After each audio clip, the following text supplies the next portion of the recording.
Ko Aling dan saya akan bercerita, ngobrol-ngobrol di vlog terbaru Habar Basket, terutama tentang profil Ko Aling, pencapaian Ko Aling di dunia perbasketan. Kita langsung ya, Pak ya. Oke, katanya Ko Aling itu jadi pengurus basket karena sebelumnya dijorokin jadi sponsor klub Lidis. Ya, betul. Sejarahnya saya tidak tahu saya harus mulai dari mana. Cuman gini, pada suatu hari saya didatangi oleh 4 orang ya, yaitu saudara David Jayadi, kemudian Handoko, kemudian Edi, dan Ferdi. Ferdi sekarang malah sudah menyeberang ke taekwondo. Nah, dari keempat orang ini saya dimintakan untuk menangani, dalam arti bergabung di klub basket yang namanya Lidis. Dari klub Lidis ini saya dimohon untuk menangani secara manajemen. Kemudian saya menyatakan ketersediaan saya. Dari Lidis inilah saya rubah menjadi nama Warrior waktu itu. Nah, ketika saya mencoba memanajemen klub Warrior, bertempurlah kami di BBL. Ya, sebelumnya memang saya sudah sering nonton BBL mulai dari BBL pertama. Oke. Ya, BBL kedua. Waktu itu saudara Yunus Sofyan masih jadi wasit waktu itu. Oh iya. Ya. Nah, di situ kemudian pelan-pelan, tidak tahu 4 orang ini ke rumah saya, kemudian menawari saya untuk menjadi manajemen di Lidis. Dari situlah saya mulai turun ke lapangan, dalam arti setiap ada Lidis bertanding atau Warrior bertanding, saya selalu ada di lapangan. Saya juga menyusun program latihan dan sebagainya.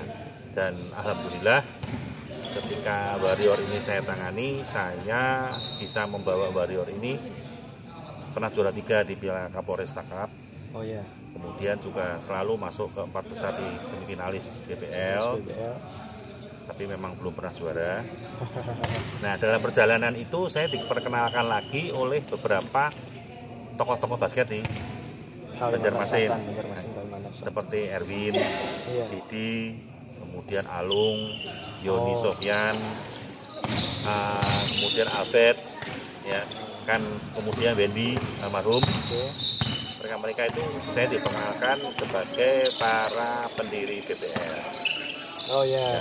Dari situlah setelah saya aktif di dunia perbasketan dari segi paling kecil yaitu klub Warrior, saya dipercaya menjadi seksi perlengkapan di BBL yang ketiga atau keempat, saya lupa. Kira-kira tahun berapa tuh? Tahun 2005-2006 ya waktu itu. Followers yang nonton pasti ada yang belum lahir waktu itu. Dari 2005-2006 itu saya pertama kali dipercaya menjadi seksi perlengkapan di BBL. Waktu itu saya menyediakan semua perlengkapan, meja, kursi, kemudian kesiapan scoreboard dan sebagainya, sampai minum-minum para pemain saya bawa minum ke lapangan. Pada waktu itu saya juga pernah ngepel di lapangan juga. Dari sesi perlengkapan, tahun berikutnya lagi saya dipercaya menjadi bendara. Ya, bendara 2 waktu itu. Dari berikutnya lagi saya dipercaya lagi menjadi wakil ketua. Oke. Pelan-pelan kok ya. Ya, dari wakil ketua umum ini selanjutnya saya dipercaya 2 kali menjadi ketua pelaksana BBL. Dari 2 kali ketua pelaksana BBL itu kemudian saya juga tidak menduga pada waktu itu saya ditawari oleh beberapa klub untuk mencalonkan diri sebagai ketua Perbasi Kota. Oh iya. Jadi dari 12 tahun pelaksanaan waktu berjalan BBL hanya berlangsung 11 kali ya. Nah, mulai dari BBL yang ketiga atau keempat, saya lupa waktu itu tahun 2005-2006, sampai dengan saya ditawari sebagai ketua Perbasi Kota untuk maju di musyawarah kota. Itu saya sebenarnya banyak belajar dari BBL untuk menangani sebuah klub, untuk menangani sebuah tim, kemudian untuk menangani administrasi berbagai macam turnamen. Saya banyak belajar dari situ. Karena basic saya sebenarnya saya juga pemain dulu. Ya. Oke. Saya belajar basket tahun 1985. Tepatnya 83 awal. Waktu itu saya masih jadi tim sekolahan, saya di Semarang. Sekarang guru saya jadi ketua PP Perbasi Indonesia, yaitu Bapak Dhani Kosase. Nah, namun dari perjalanan saya mulai belajar tahun 84-85, tahun 92 saya sudah harus pensiun karena lutut saya kena waktu itu. Semenjak itu saya nyaris tidak pernah pegang bola lagi, tapi saya masih ingat teknik bermain, teknik berlatih yang benar saya masih ingat. Nah, basic saya, kalau orang bilang ya basic kepemimpinan saya di organisasi itu terlihat ketika saya di kampus. Oke. Ya, waktu di kampus itu saya pernah menjabat macam-macam, saya aktif di senat juga. Nah, kemudian setelah saya mengenal basket di Banjarmasin, sebenarnya juga tidak sengaja juga. Ketika saya kenal dengan David Jayadi, kita cuma main tenis ya. Sambil lalu dia ngomong, kok senang basket? Tidak senang lagi, basket itu dulu hidup saya bilang. Ya, kemudian kembalilah kita ke Wario, ke Lidis, Wario dan sebagainya sampai saya ditawari menjadi ikut dalam musyawarah kota pencalonan ketua kota Perbasi Banjarmasin.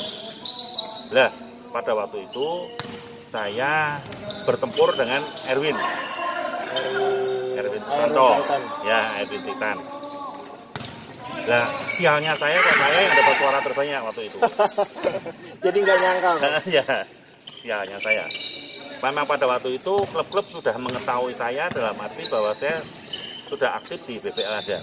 Ya, mulai dari tukang pel lapangan sampai jadi ketua pelaksana. Dari kota itu, setelah saya terpilih sebagai ketua Perbasi kota, saya punya gambaran bahwasanya dalam arti bahwa gini, saya tahu apa yang saya lakukan. Ya, saya kumpulkan dulu semua klub-klub waktu itu, kemudian yang menjadi concern saya itu apa, yaitu perihal adanya keaktifan penyelenggaraan sebuah turnamen. Ya, pertama. Kedua adalah yang menjadi concern saya juga adalah wasit. Ya, wasit itu kan juga perlu diperhatikan. Dalam arti keilmuan, kualitasnya, dan juga kesejahteraan hidupnya.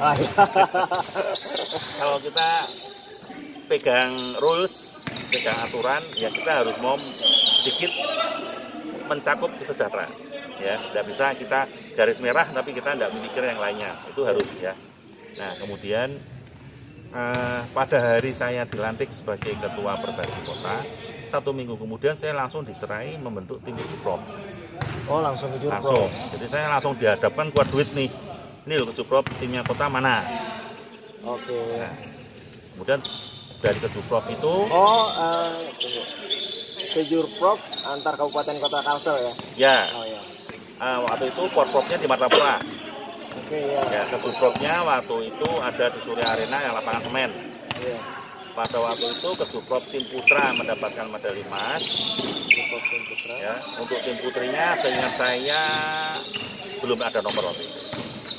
Oke, di Martapura nggak ada. Di Martapura itu Kejuprop ya. Di Martapura kan Porprop. Iya. Di Porprop putranya dapat perak, kalau tidak salah putrinya perunggu waktu itu. Nah, kemudian waktu berjalan selama saya menjabat sebagai ketua Perbasi kota Banjarmasin, saya juga menangani seluruh tim daerah maupun tim kota. Jadi jabatan saya di organisasi adalah ketua umum Perbasi kota, tapi di tim jabatan saya hanya manajer. Karena di tim kan ada direktur ya, hanya manajer, udah dulu manajer tim aja. Nah, banyak pada waktu itu saya dipercaya oleh Perbasi provinsi untuk menangani berbagai macam tim yang diberangkatkan yang mewakili entah itu. Kalau Kejuprop, Porprop sudahnya aja, saya pasti jadi manajer tim. Iya. Kemudian kalau untuk di level provinsi, di kelompok umur, kemudian di Popda, di Popwil, saya pasti jadi Popda-Popwil. Ya, saya pasti jadi manajer tim. Nah, dalam perjalanan itu, selama saya ada di Popda, kami waktu itu lolos ke Popwil. Iya.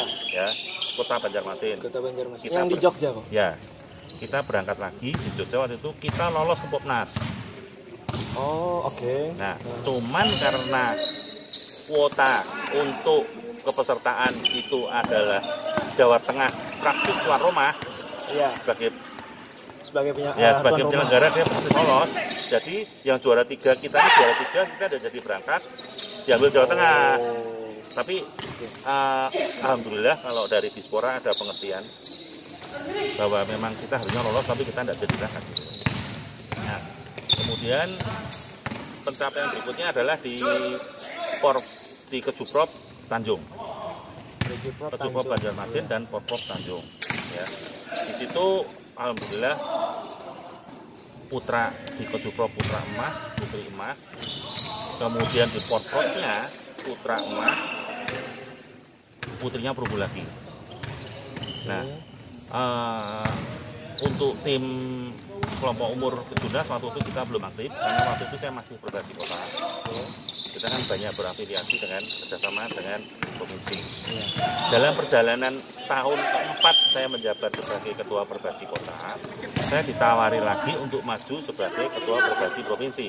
Oke. Nah, sebenarnya kalau saya boleh meluruskan juga ya di video blog ini, sebenarnya tidak ada satupun orang yang mendorong saya untuk menjabat atau memajukan diri sebagai ketua provinsi. Yang nyuruh juga tidak ada, yang nawari juga tidak ada. Jadi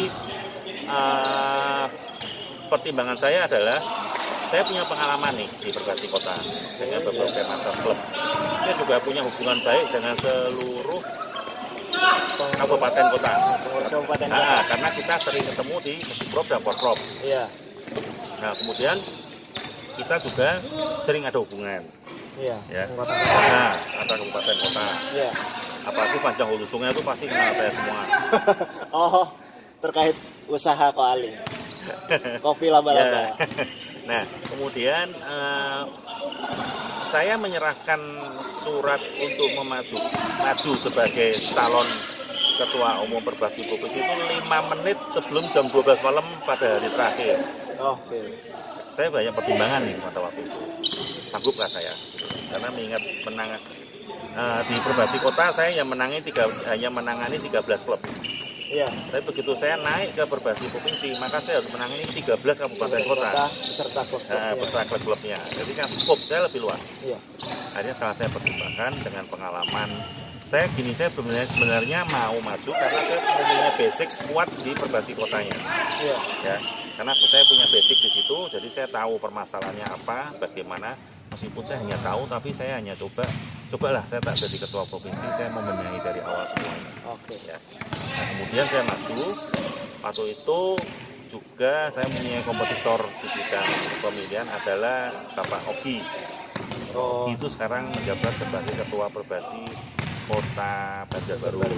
Jadi waktu itu cuma ada 2 Ya, calon. ada 2 calon aja. Lah, sialnya saya menang lagi. Kalau dulu di Perbasi Kota saya menang 1 suara, 65, saya 6, Erwin 5. Waktu di Perbasi Provinsi saya 7, Bang Oginya 6. Jadi semua hanya satu-satu aja. Nah, ketika saya langsung menjabat, saya langsung dihadapkan langsung oleh pelaksanaan beberapa kejunas, ya. Nah, dan pada waktu itu saya juga masih bingung karena apa? Saya mendemisionerkan Perbasi Kota juga tidak mungkin. Oh, waktu itu beririsan waktunya ya? Ya, karena masa jabatan saya belum habis, tapi saya sudah menjabat sebagai ketua Perbasi Provinsi. Jadi secara apa ya, de facto-nya sudah, de jure-nya belum. Apa kebalikannya ya? Nah, jadi pada tahun menjalani masuk tahun kelima, banyak orang bilang saya ini satu-satunya orang yang menjabat 2 organisasi yang bertautan. Saya juga ketua kota, saya juga ketua provinsi. Nah, pada waktu itu saya tidak bisa langsung membuat musyawarah kota. Bukan. Saya tidak bisa langsung melantik diri saya sebagai ketua Perbasi Provinsi karena waktu itu mertua saya meninggal. Nah, saya harus menyelesaikan masa berkabung 100 hari. Nah, setelah pada bulan keempat, akhirnya saya melantik mengadakan acara pelantikan yang dihadiri oleh bekas pelatih saya dulu, Bapak Dani Kosasih, kemudian oleh beberapa pejabat teras PONI, provinsi dan sebagainya. Nah, disitulah akhirnya saya memberikan PLT untuk pelaksana tugas ketua di ketua kota. Nah, sambil kita berjalan mencari membuka Mentahona. Oke, sekarang di Perbasi kota sudah selesai.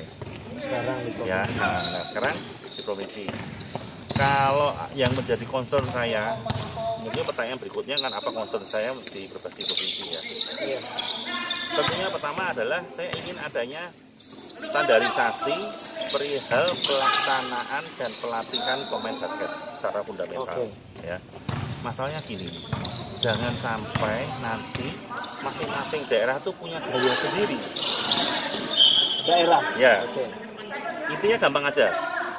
Di rantau, contohnya, maaf, saya bukan menyinggung rantau. Ini contoh aja. Di rantau ini tidak fall.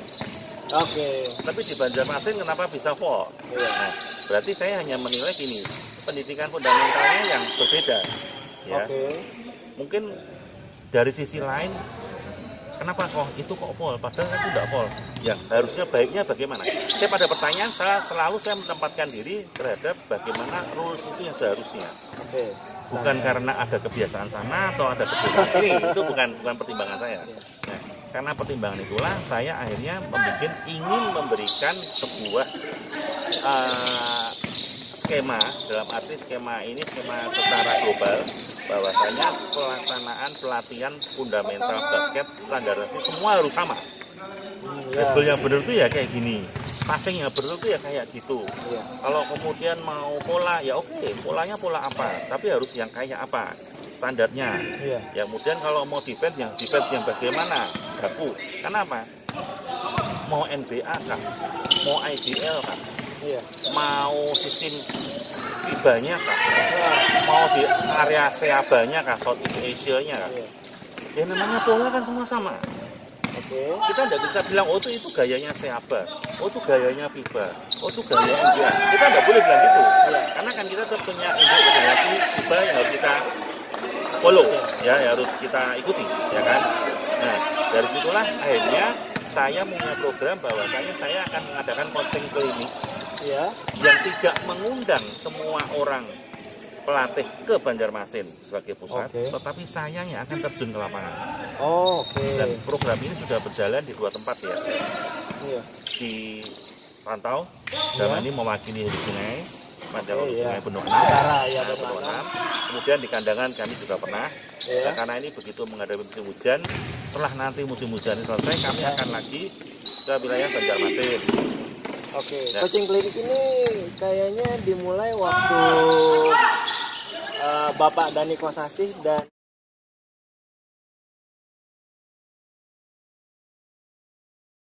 selain daripada untuk penunjukan dan pelaksanaan kecukup dan prop yang harus berotasi, saya juga punya angan-angan adalah program berikutnya bagi saya sebagai ketua Perbasi provinsi adalah saya ingin mewujudkan 2 orang wasit yang berskala FIBA lisensi. Ya. Nah, kemudian saya juga ingin menciptakan pemain-pemain berskala nasional lagi seperti eranya Arigi, Kevin Jonas, kemudian secara tim tentunya saya juga punya angan-angan tersendiri untuk bisa selain lolos ke PON, dapat medali PON, itu juga angan-angan saya.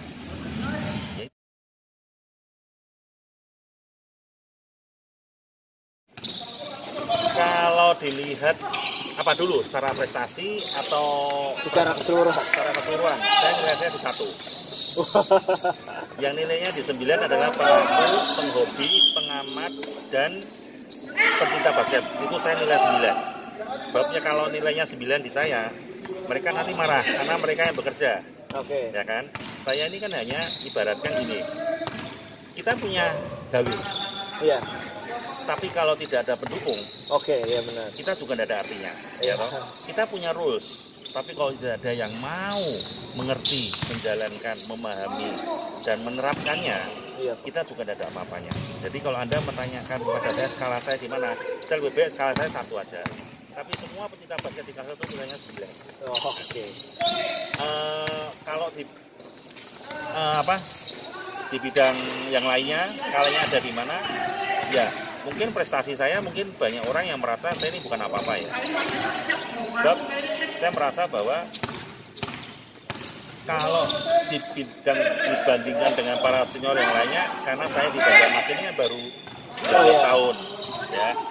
Nah, ketika saya terpilih sebagai ketua Perbasi provinsi itu banyak yang bilang bahwa tidak ada yang menduga bahwa paling saya jadi orang nomor 1 di Kalsel. Saya juga tidak pernah mimpi.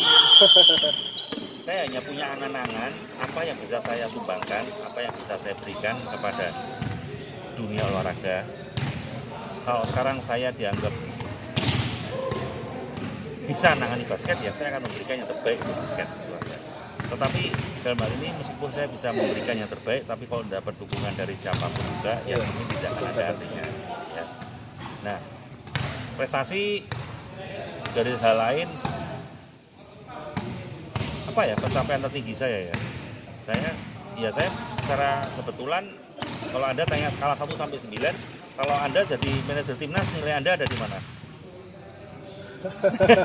Saya tanya deh sekarang. Oh, kalau udah jadi manajer timnas untuk ukuran Kalsel, paling enggak di antara di 9 sampai 9,5. Nah, gini, itu sebenarnya saya juga tidak pernah mimpi ya jadi manajer timnas, cuma secara kebetulan ini. Saya tidak tahu kenapa pada suatu hari saya itu kok dipanggil oleh BTN, Badan Timnas Nasional.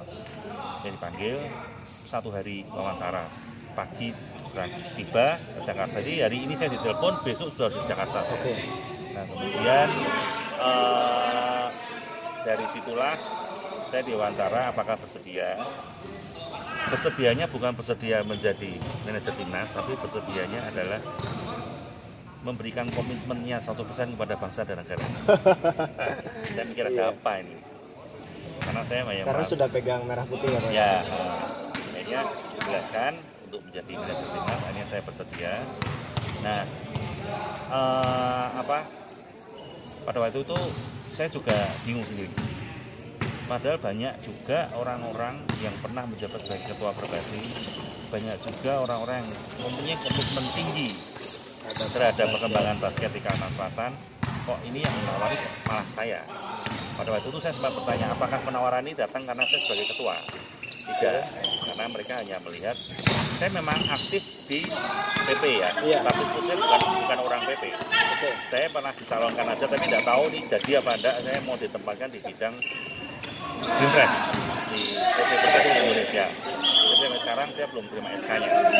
Nah, setiap ada pertemuan nasional saya selalu hadir. Setiap ada sosialisasi FIBA saya selalu hadir. Apa-apa saya pasti ada di Jakarta saya. Ya. Nah, tidak tahu kenapa kok saya. Ya, meskipun ini banyak orang bilang paling orang yang pertama di Kalsel yang menjabat sebagai ketua yang menjadi manajer timnas. Saya merasa bahwa nilai saya 1. Tetaplah saya tetap. Bagaimana juga kan saya kan juga ini hanya masalah kepercayaan ya, dan akhirnya saya mengiyakan dan ya sudah semua berjalan dengan semestinya.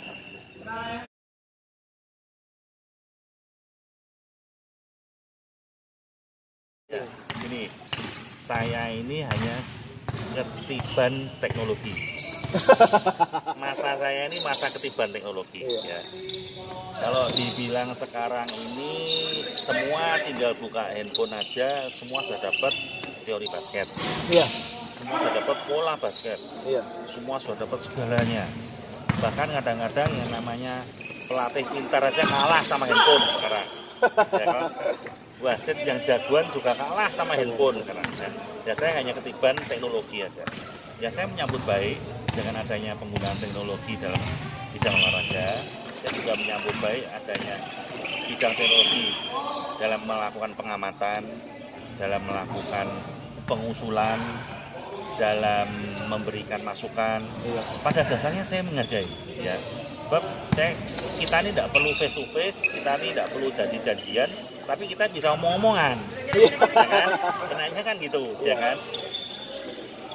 Bang Faisal mungkin cuma duduk di WC aja masih bisa WA sama saya, ya kan? Gini, bukannya saya tidak mau mendengar, menebalkan telinga dan menegurkan hati, itu bukan inti dari semuanya. Inti dari semuanya adalah begini. Pada dasarnya saya menerima semua masukan ya. Cuman kita sebagai kalau istilahnya saya baru tahu kemarin, saya ini orang gaptek ya, gagap betul saya di teknologi. Banyak yang bilang ada istilah namanya netizen sekarang ya. Nah, sekarang saya pada dasarnya suka dan senang dengan yang tersebut. Cuman ya kita harus pandai-pandai lah ya. Tunjukkan juga bahwa kita semua ini orang berpendidikan ya.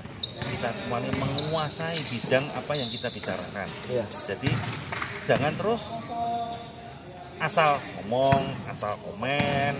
Nah, saya juga, kita orang ini kan gini loh, orang-orang basket yang di Kalimantan Selatan ataupun di Banjarmasin ini, mereka sudah mengorbankan waktu, tenaga, pikiran, uang, kemudian mereka juga sudah mau menyisihkan segala apa yang mereka miliki ya, untuk demi kemajuan, untuk bangkit bersama, untuk maju bersama.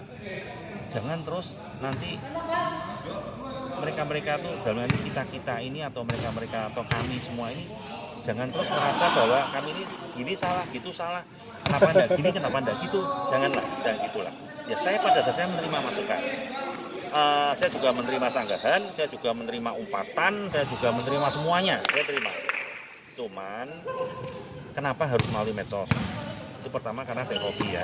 Kedua, cari saya, temui saya ke rumah saya, ke sekretariat, saya mau ngomong kayak sekarang Bang Faisal juga memberikan contoh kepada orang, yang kepada para netizen bahwa temui saya, cari saya. Sekarang ini Bang Faisal sudah contoh yang baik bahwa Anda mau mencari saya, ngeyel dulu di WA, ada waktu enggak kok, gimana kok, kapan kok, gini gitu ya. Itu baik, itu bagus. Justru di situ saya menghargai Anda. Saya menghargai Habar Basket. Meskipun banyak orang bilang itu bukan Habar Basket, itu Habar Faisal. Tapi dalam ini kan saya mau. Ya toh, saya mau Anda panggil, saya mau Anda wawancara, saya mau terbuka kepada Anda dan Anda siap menerima. Bahkan saya yakin ini mungkin akan disoundingkan kemana-mana, dikirimkan. Ya ini merupakan kehormatan bagi saya bahwa sejelek-jeleknya suatu institusi, seburuk-buruknya sebuah organisasi, atau separah-parahnya seorang ketua umum dalam melaksanakan tugasnya, kita semua adalah orang-orang yang mau bekerja. Ya, kita semua adalah orang-orang yang mau menyediakan waktu, tenaga, dan pikiran. Ya, itu dimohon dimengerti. Jadi saya tetaplah, tidak usah pakai istilah tebal telinga, nekat hati, dan tidak mau pusing kepala. Bukan itu intinya ya, saya terima. Terus masukan buat yang memberi masukan itu kok kan mereka ada di luar sistem. Apa mereka yang di luar sistem itu nggak bisa berperan dalam memajukan basket Kalimantan Selatan? Justru apa yang mereka omongkan itu saya tunggu bukti realnya. Gitu loh. Ya. Saya tidak pernah menutup mata terhadap orang-orang yang juga mau bekerja. Ya. Contohnya kalau ada yang punya klub tapi kemudian dosa untuk punya klub lah, kita mau adakan turnamen, kita ingin adakan turnamen tapi kita kendala dana. Nah, saya bantu dalam arti wasitnya, nanti bantu, kemudian untuk pelaksanaannya, untuk syarat standarisasinya saya arahkan, saya bimbing, saya bina, saya mau ke arah situ. Tujuannya gini, jangan sampai terjadi pembiaran. Jangan sampai lulu gua saya juga tidak mau. Kalau kita bicara basket, bagi saya kita harus universal. Ya, dalam arti apa yang saya miliki itu juga berlaku untuk semua. Apa yang saya lakukan, saya mempunyai standarisasi FIBA. FIBA adalah apa yang saya pegang teguh dimanapun saya berada. Itu yang kalau saya bilang ini FIBA rules yang harus di follow, ya wajib. Ya kalau saya bilang gitu, Anda mungkin mau buka di YouTube manapun juga ya sama gitu loh. Nah, susahnya saya kepada orang-orang yang oke lah saya ngomong kasar dikit ya, berbahasa nyinyir, berpendapat yang aneh-aneh pokoknya, yang asal main komen dan sebagainya. Kalau dia memang sudah bekerja, mau salah mau benar, saya nggak topi sama yang bersangkutan. Karena apa?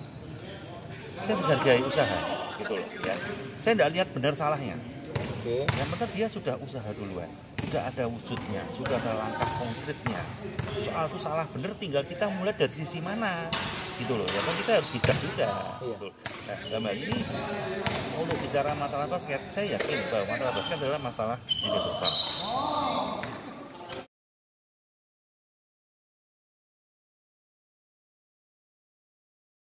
Gini, saya hanya bisa memberikan sedikit gambaran soal prapon ya.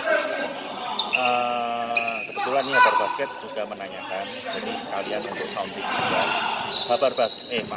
Prapon itu pelaksananya lain daripada prapon yang sudah. Oh iya. Ya. Prapon yang kemarin 2 kali berturut-turut kita selalu mendapat medali emas juara 1 itu berdasarkan regional. Kalimantan plus Bali. Iya. Ya. Cuman untuk prapon yang kali ini itu tidak regional lagi, tetapi secara kejurnas. Oh, wilayah nasional. Iya. Kita di wilayah 3 kok ya? Ya, tapi kita sudah ada wilayah. Oke. Jadi semua akan ditempurkan di kejurnas. Yang bertanding di PON itu hanya ada 10 tim terbaik. Biasanya 16 sampai 15. 12 minimal. Di Bandung bisa 14 ya. Ya, dari 10 ini 3 sudah milik tuan rumah Papua, ya. Kemudian finalis tahun kemarin Jawa Barat dan Jawa Timur. Ya. Bisa ada 7. Tinggal 7. Jadi kalau kita anggap pukul rata aja ada 34 provinsi, Kota 3 ada 31 provinsi, dengan sendirinya 31 itu kalau ikut semua yang ambil cuma 7 aja. Iya. Nah, sistemnya full tapi tanpa sidit. Oke. Nah, harapan kami tim kuat seperti DKI, Jogja, Banten, ya. Bali, kemudian Jawa Tengah, kemudian Sulawesi Selatan. Iya. Kemudian kalau saya boleh bilang ya, Kaltara mengalahkan kita di Popwil. Oh iya. Ya di KU-11 ya. Nah, harapan kami yang tim-tim kuat-kuat ini berkumpul dalam satu pool. Tapi kalau tidak bisa, berarti kan terbagi rata dalam pool. Nah, ini kan berat ya, amat sangat berat karena kan sudah seperti PON itu sendiri. Iya. Ya kan, tidak secara regional. Kalau regional kita ketemu dengan 5 provinsi di Kalimantan plus tambah 1 Bali. Itu kita selalu juara. Iya. Gitu loh. Nah, sehubungan dengan adanya perubahan sistem ini, maka pada mulanya, ini saya jujur aja, pada mulanya saya tidak mau mengirim untuk prapon dan PON.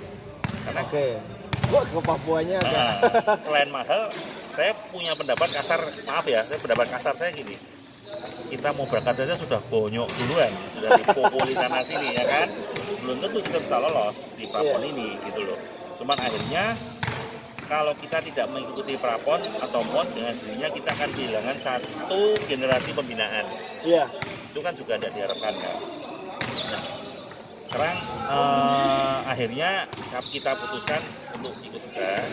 Cuman ya kalau dibilang mohon doa restunya ya mohon banget. Kalau dibilang dari segi pendanaan ya mohon bantuannya banget juga. Yaitu dari segi raportnya ya. Jadi siapa tahu yang sering ngasih banyak masukan juga ngasih banyak dana Pak. Ya. Saya susu. Iya. Kalau kemarin SK sudah saya buat untuk prapon karena saya dalam membentuk sebuah tim provinsi itu saya selalu mengadakan meeting bersama. Ya. Saya tidak mau langsung itu tanda tangan dulu, kan? Saya juga tidak mau. Saya selalu memanggil komisi-komisi yang berkompeten, bidang organisasi, bidang kompetisi, bidang perwasitan, kemudian 4 peringkat utama di organisasi, seperti bendahara juga, ketua, ketum, saya panggil semua. Nah, kemarin tadi malam SK untuk prapon baru saya tanda tangani. Oh, sudah ada SK? Ya, sudah ada SK. Namun pada waktu meeting yang pendahulu dulu kemarin, sebelum yang saya tanda tangani SK-nya itu, kami sudah sepakat kami tidak akan mengirimkan tim putri. ya. Oke. Karena persaingan itu lagi ya. Oh ya, Sistem pertandingannya di praponnya kan sudah tidak menggunakan regional. Ya. Kita akan ketemu dengan putri lebih parah lagi ya kan. Putri nanti ketemu ke Jawa Barat ya kan, DKI, waduh belum nanti dari Sumatera Iya. ya kan? Oh ya, Sumatera. Itu lebih berat lagi. Nah, tanpa mengurangi rasa hormat ya kepada seluruh pecinta basket putri. Nah, seharapan saya ini sebenarnya juga merupakan gambaran bagi kita semua bahwanya sudah waktunya bagi kita. Saya ini juga menyinggung ke berbagai kotanya ya. Kabupaten kota. Nah, Kabupaten kota ya, bukan satu kota aja. Untuk juga membuat klub perempuan, klub wanita. Mengaktifkan Ya, mengaktifkan. Terserah mau dari SMP, mau klub, mau dari SMA, enggak apa-apa, terserah aja. Nah, jangan sampai apa-apa itu provinsi yang disalahkan. Turnamen kenapa putra aja, ini kenapa turnamen kok gini aja. Saya juga, bukannya saya enggak mau, tapi rootnya harus kita telah dulu dari bawah. Itu kan diawali dari berbasis kabupaten kotanya aktif enggak? Ya kan? Kalau memang berbasis kotanya aktif, dengan hasilnya provinsinya kan, wah ini lihat nih, mana nih, bagus nih, gitu loh. Jadi, saya juga ingin sebenarnya ya untuk menghadapi pon-pon selanjutnya saya juga ingin membentuk tim daerah seperti halnya timnas muda Indonesia yang sekarang berada di IBL. Ya. Cuman kemarin itu ada beberapa masukan bahwa ya untuk dibentuk tim muda yang nantinya akan kita mainkan di PON Aceh setelah Papua. Itu jangka panjang. Iya. Ya kan? Itu kita membutuhkan komitmen tingkat dewa. Ya, entah itu di bidang pendanaan, entah itu di bidang tenaga, waktu, pikiran, dan komitmen terhadap para pemainnya juga. Iya. Tiba-tiba mereka pindah. Iya. Saya sudah punya pengalaman buruk ya. Saya ada mengincar 4 pemain, 2 jadi dokter, sekolah kedokteran, yang 2 pindah ke luar negeri. Hilang momen saya. Nah, memang itu sebenarnya kalau dibilang kendala ya kendala. Tapi kalau dibilang bukan kendala, saya kemarin juga sempat berargumentasi dengan yang bersangkutan. Ya kita sediain dana, kita sekolahkan dia, terus bayari terus sampai S2 bila perlu, dengan dirinya dia kan ikut kita terus. Nah, untuk itu kan komitmen dana itu kan juga harus besar, tingkat dewa, gitu loh, ya kan? Jangan ada titik koma lagi, gitu. Harus terus los, gitu loh. Nah, gambaran ada, keinginan ada. Tapi dalam mewujudkannya saya tidak hanya membutuhkan beberapa pengurus yang jempolan, tapi orang-orang yang memang bisa saya ajak gila bareng-bareng. Ya kan? Nah, itu nanti setelah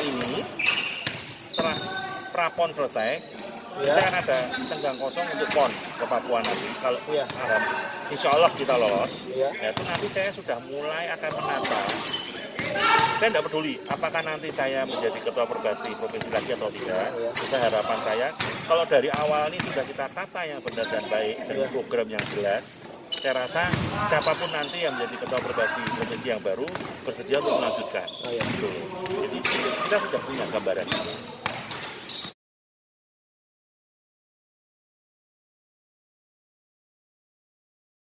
Gini, kita ini harus pede, kalau saya bilang.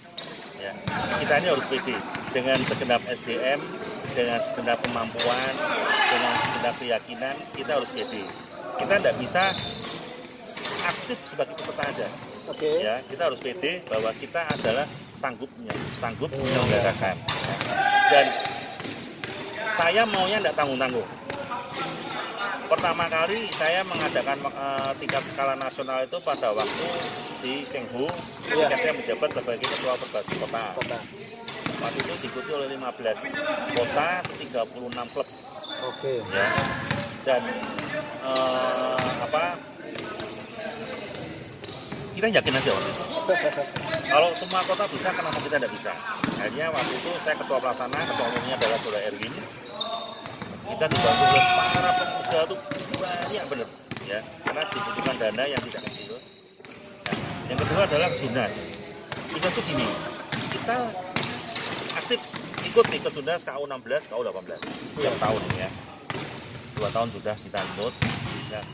Pada waktu itu PP memberikan open bidding untuk tuan rumah. Nah, pertimbangan kami sebenarnya tidak muluk juga tidak ribet pertimbangan kami. Pertimbangan kami adalah kita ingin menunjukkan kepada seluruh warga Kalsel, kepada pecinta pelaku basket, seperti ini loh basket di luar kita ini. Ya. Jadi tidak cuma kita itu datang dengan membawa kekalahan, pulang dengan kehancuran, tapi nanti kemudian kita komen macam-macam. Nah, dengan adanya tim luar yang mau bersedia datang di sini, orang bisa melihat, waduh ternyata Kalsel seperti ini ya. Waduh ternyata Jatim DKI itu kok seperti itu. Bisa nggak kita ke situ, ke arah situ? Ya. Sekarang malah jadi timbul perdebatan dalam arti positif ya, bahwa kenapa kalau kota lain bisa seperti itu, kenapa kita kok tidak bisa? Dan secara itu kualitasnya. Ya, ini perdebatannya sudah mengarah ke hal yang positif. Gitu. Nah, arah selanjutnya adalah tinggal bagaimana setelah saya menunjukkan, dalam arti mengadakan turnamen, sudah saya menunjukkan. Dan sekarang ayo dong, kita maju bareng-bareng. Nah, kita rebut bareng dong. Bisa, nah kalau kita mau ke sana, semua orang mau deh punya tim yang kuat, punya tim yang bagus, semua orang mau. Ayo kita rebut bersama-sama. Jangan, ini sebenarnya bukan hanya saja tugas dari Perbasi provinsi juga, bukan tugas kita semua, gitu loh. Nah, saya tidak bisa hanya memberikan arahan, saya juga tidak bisa hanya memberikan pattern-patternnya, saya juga tidak bisa. Ya, semua menjadi bersama-sama, gitu loh. Itu arahan saya.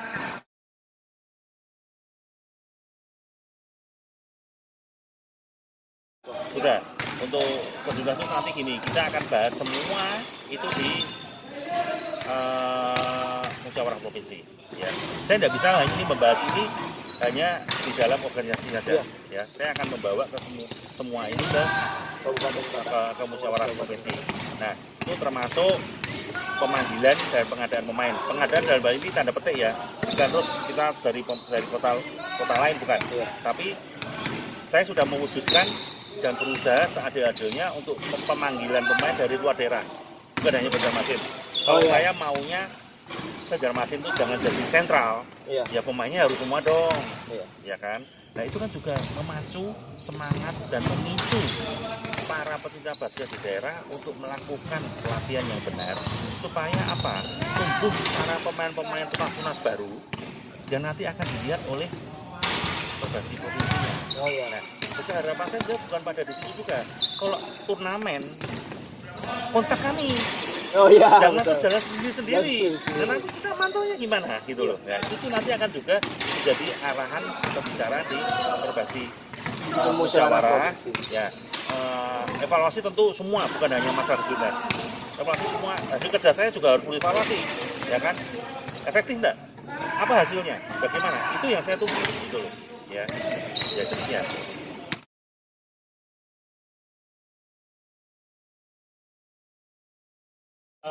Sebenarnya angan-angan ada, ya. Seperti contohnya gini aja. SEABA, Southeast Asia Basketball Association atau FIBA-nya Asia Tenggara, itu kalau mengadakan kelompok umur K14, 16, selalu Indonesia jadi tuan rumah. Kemarin terakhir di Medan. Di Medan. Ini yang kedua, ini nanti tahun ini KU16 itu ada kemungkinan di Palembang. Lah kenapa tahun depan kok di Banjarmasin? Nah gitu loh, ya kan? Nah, saya tetap punya angan-angan untuk itu, ya. Tapi dalam hal ini saya juga perlu menunjukkan juga kepada semua bahwa kalau saya punya angan-angan, tentunya kita juga harus punya tim yang bagus dulu. Ya, buat apa jadi tuan rumah kalau pemain Kalsel tidak bisa jadi pemainnya, ya kan? Nah itu, ayo kita persiapkan bersama-sama, itulah ini. Kalau IBL? Nah gini, IBL gini, kita pernah mengajukan sebagai tuan rumah IBL. Ya. Udah pernah ya? Pernah. Kok Aling mengajukan? Ya, kita pernah mengajukan dan juga pernah ditawari. Ya. Pertama adalah dana. Ya, pada waktu itu IBL masih menggunakan sistem fee. Ya, fee penyelenggaraan. Saya bilang 100 juta. Kita tidak ada dana. Kedua diturunkan lagi standarnya. Ketiga turunkan lagi, keempat turunkan lagi. Akhirnya free. Cuman satu kendala utama yang tidak bisa kita hindari adalah penonton mereka minta kapasitas gedung itu minimal 5.000. Oke. Nah itu yang saya tidak bisa bergerak lagi ya. Kalau kita paksakan tentunya nanti aura dari IBL akan jadi lain kan. Iya betul. Kalau kita menonton IBL di Jogja, di Jakarta, kemudian di Semarang kemarin itu, aduh itu luar biasa memang ya kan. Nah saya tidak mengecilkan maksud daripada keberadaan fasilitas di Banjarmasin, enggak, kan itu intinya ya. Karena apa? Sebuah turnamen tentu punya standar tersendiri. Iya. Jangankan kita bicara IBL, BBL aja sudah minta penontonnya minimal 2.500 kapasitasnya gitu loh. Ya. Jadi untuk IBL ya ini kita akan terus mencoba untuk menjadi tuan rumah multi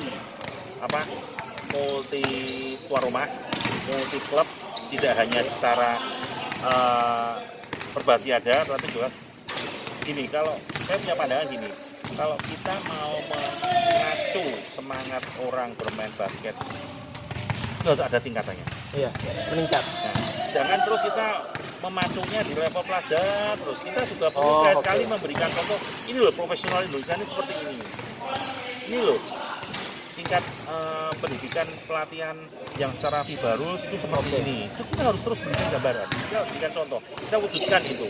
Nah, saya punya keinginan untuk membawa itu semua ke sini. Dan untuk itu dibutuhkan dana yang tidak kecil. Iya. Tapi pelan-pelan lah, saya akan sebelum masa jabatan saya berakhir tahun 2021 saya akan mewujudkan itu. Jadi pelan-pelan satu persatu. Ya. Masih ada 2 tahun nggak ya? Kita tunggu karya Ko Ahling selama 2 tahun lagi. Ya. Pesan-pesan untuk pecinta basket, terutama yang muda-muda nih kok, yang punya proyeksi untuk PON Aceh 2024. Ya. Berlatih terus, jangan merasa puas. Ya. Jangan hanya mempunyai cita-cita main di PON. Oke. Ya. Jadilah cita-cita itu menjadi pemain basket yang baik, berkarakter. Itu juga. Ya. Kalau sudah itu tercapai, mau dimainkan di event apa aja, dia menjadi pemain yang baik. Ya, jangan terus saya ingin jadi pemain PON, setelah itu selesai. Oke. Saya ingin lolos ke BBL, tapi bayangannya cuma Surabaya. Oke. Saya ingin berangkat ke Amerika lah, gitu loh. Ya. Nah, untuk di PON Aceh dan selanjutnya nanti, karena kebetulan saya dengar setelah Aceh itu nanti juga Kalimantan Selatan akan mengajukan diri sebagai tuan rumah PON. Mengajukan lagi, oke. Nah, ya, besar harapan saya nanti kita masih punya waktu 8 tahun nih ya. Besar harapan saya nantinya Kalsel dapat berbicara lebih bagus, lebih banyak, dan kepada para pecinta basket, penghobi basket, pelaku basket, saya mohon dukungan. Saya mohon kepada para pemain muda untuk terus berlatih. Jangan pernah berhenti bermain basket, ya. Teruslah bermain basket. Ingat nih, pemain mudanya nih, baik dan berkarakter. Iya. Oke, terima kasih. Terima kasih.